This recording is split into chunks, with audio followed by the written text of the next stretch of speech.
Are getting some breaking news in the investigation into the disappearance of Nancy Guthrie. Search for Nancy Guthrie.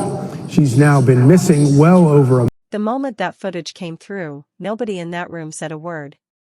Because nobody expected it to exist. The sheriff's office had already stated there was nothing. No subscription. No saved images. And then the FBI made one call to Google, and everything sitting in a cloud server for weeks came flooding back. That is how fast this case turns.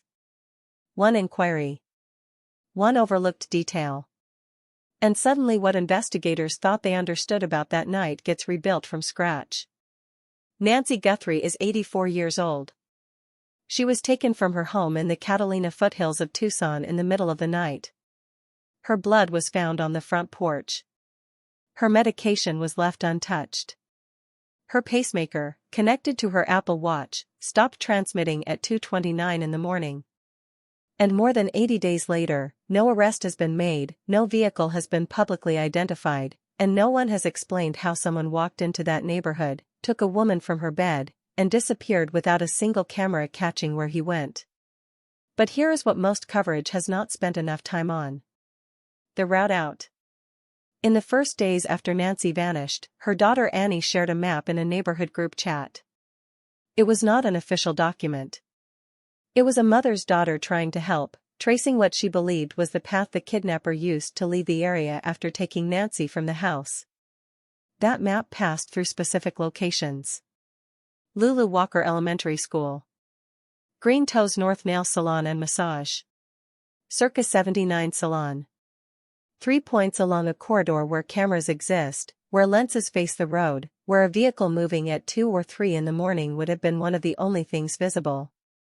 The elementary school has multiple camera positions at the building's corners with overlapping coverage of the adjacent street. The nail salon has a front-mounted camera facing the parking lot and roadway. The salon recently went through a commercial renovation, which typically means updated security systems. And yet after 80 days, no vehicle matching that route has been released publicly. No image. No description. Nothing confirmed. There are 2 explanations for that. Either the suspect found a way through the Catalina foothills that bypassed every fixed camera position. Or investigators have something they are not yet showing. The terrain matters here. Tucson's foothills are not a standard urban grid. The roads curve. The landscape opens into undeveloped desert patches that a vehicle can navigate without passing through a monitored intersection. Someone who had visited that neighborhood repeatedly, who had studied the property, who arrived each time with more preparation than the last, could have mapped a route that avoided every camera along the standard roads. That kind of planning does not happen by accident. The surveillance footage tells a story that starts weeks before the abduction. January 11th, a figure appears at the front door. January 20th, another visit. January 30th, the same individual returns, but this time he is carrying a weapon and a backpack. The first 2 visits were reconnaissance. The third was not. And across all 3 dates, only 1 person appears on any camera. Not 2. 1. Which raises a question about whether the assumption of an accomplice is supported by the actual evidence at all. What the January 30th footage also confirms is the level of preparation involved. This was not an opportunistic crime. This was planned across multiple visits over multiple weeks, with each trip building on the last. The suspect understood the property. He understood the timing. He knew that Nancy had returned home that night from her daughter Annie's house, brought back by a rideshare vehicle, and he was likely already positioned and waiting when that car pulled into the driveway. That rideshare vehicle is worth examining closely. Depending on the service and the car itself, the data inside that trip could extend far beyond a simple pickup and drop-off log. Front-facing dash cameras. Rear passenger cameras. Black box data showing every stop, every door open, every moment the vehicle paused or turned. And most critically, whatever the windows captured during the drive through that neighborhood. Parked vehicles at unusual hours. A figure on foot in a position that should not have made sense at that time of night. That data has presumably been collected. What it contains has not been made public. The same logic applies to Annie Guthrie's car, a blue Honda CR-V that was impounded during the investigation. Honda CR-Vs depending on trim-level log navigation data. Every trip. Every route. Whether the vehicle moved at all on a given night and if so, exactly where it went. If investigators needed to definitively rule out any individual with access to that vehicle, the black box would answer that question without ambiguity. Comparisons to other cases show how often a vehicle becomes the brake.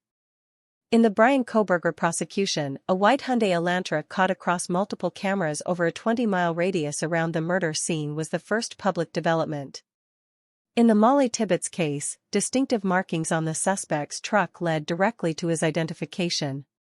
In the Caitlin Armstrong case, an SUV circling the scene before and after the killing was the evidence that held the entire investigation together. Every time, the vehicle was the thread. Pull it, and everything else follows. In Nancy's case, that thread has not been publicly pulled. But a retired FBI investigator made a point that reframes the silence. Law enforcement releases what needs to be released. A public absence of vehicle identification does not mean investigators are without one. The FBI operates on a trial timeline, not a media timeline. Evidence that has been in the pipeline since the early days of this investigation may not surface publicly until a prosecution is underway.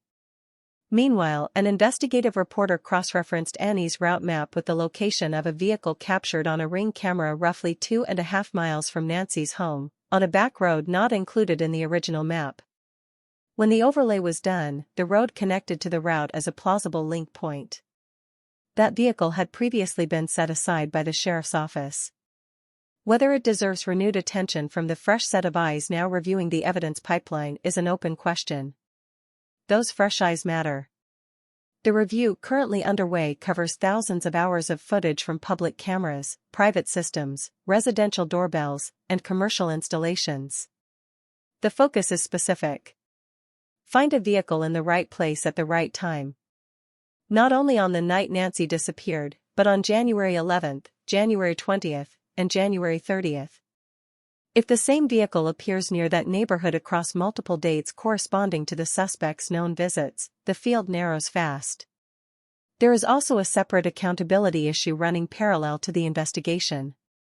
Sheriff Nanos was given a 10-day deadline to respond under oath to questions from the Pima County Board of Supervisors. The response he submitted was not sworn testimony. The board is now determining whether that constitutes a statutory violation and whether removal proceedings are warranted. A recall petition is closing in on 122,000 signatures. The political pressure on this investigation is not easing. Nancy Guthrie is still missing. Her pacemaker went silent at 2:29 in the morning. Her medication sat where she left it. Her blood marked the porch she was carried across. And somewhere in the hours of footage still being processed, in the data from rideshare logs and navigation systems and residential cameras positioned along roads that a suspect believed were clear, there may already be a single frame that identifies the vehicle that carried her away. One detail. One timestamp. One match across multiple dates. That is all this case has ever needed to break open. And based on everything that has already reversed what investigators thought they knew, it is not a question of whether that moment comes. It is a question of when. If you have any information about Nancy Guthrie's disappearance, contact the FBI at 1-800-CALL-FBI or submit a tip at tips.fbi.gov. The current reward exceeds $1.2 million. An arrest is not required to collect. This analysis is based entirely on publicly available sources for informational purposes. All individuals referenced are presumed innocent until proven guilty.